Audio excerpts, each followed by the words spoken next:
మాకు కోరికలు ఎన్నైనా ఉండొచ్చు. మా కోరికలతో పాటు ప్రజల సహకారం లేని ఎవ్వరం ఎంతమంది ఏ ప్రభుత్వమైనా, ఏ కలెక్టర్ గారైనా, ఏ ఎస్పీ గారైనా, ఏ రెవెన్యూ అధికారైనా, ఏ గ్రామ పంచాయతీ వారైనా మేము ఏమీ చేయలేము. మీ సహకారం కావాలి. మీ సహకారం లేకుంటే ముందుకు పోలేము. మీరందరూ సహకరించినప్పుడే నా బడిగారిపల్లెను, నా ఆరోగ్యాన్ని తీసుకురాగలుగుతామని చెప్పి ఈ రోజు కలపడం చేస్తారని కూడా ఆశిస్తా ఉన్నాను. ఏ కార్యక్రమమైన సక్సెస్ కావాలంటే ఒక స్త్రీతోనే అవుతుంది సాధ్యం. స్త్రీతోనే ఎందుకు అవుతుంది అంటే మీలో పట్టుదల ఉంది. మీరు పట్టుదలతో మీరు మీ కుటుంబంలో పెద్దలకు కానీ, మీ కుటుంబంలో పిల్లలకు, మీ కుటుంబ సభ్యులకు చెప్తే మనం ప్లాస్టిక్ మానేద్దాము, మన బరగాలపల్లె కోసం మనం అందరం కూడా కలిసి తోడ్పడదామని మీలోనే మార్పు రావాలి. దాని వలన ఎన్ని ఇబ్బందులు వస్తున్నాయి.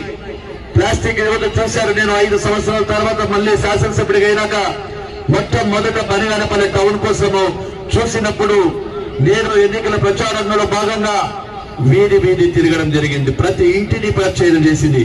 ఎక్కడికి వెళ్ళినా కానీ కూడా మురికి పారి రోడ్ల మీదకి వస్తా ఉంది. ట్రాక్టర్ల కొద్ది ప్లాస్టిక్ ఉన్నాయి. ఏ విధంగా దీన్ని మనం కంట్రోల్ చేయగలుగుతాం? లేదా ఒక రోజు తీసేస్తాము, ఒక రోజు తీసేస్తే రెండో రోజు అవుతుంది, రెండో రోజు వేస్తే మూడో రోజుకి అవుతుంది. ఒక్క రోజు మరిచిపోయి ఎక్కడైనా ఆ యొక్క క్లీన్ చేయకపోతే నీళ్లు రోడ్ల మీదకి వస్తా ఉన్నాయి. మరి ఇందాక కలెక్టర్ గారు చెప్పారు, మీ ఇంట్లో, మీ వాడ, మీ రోడ్డు, మీ స్కూలు, మీ ఆసుపత్రి.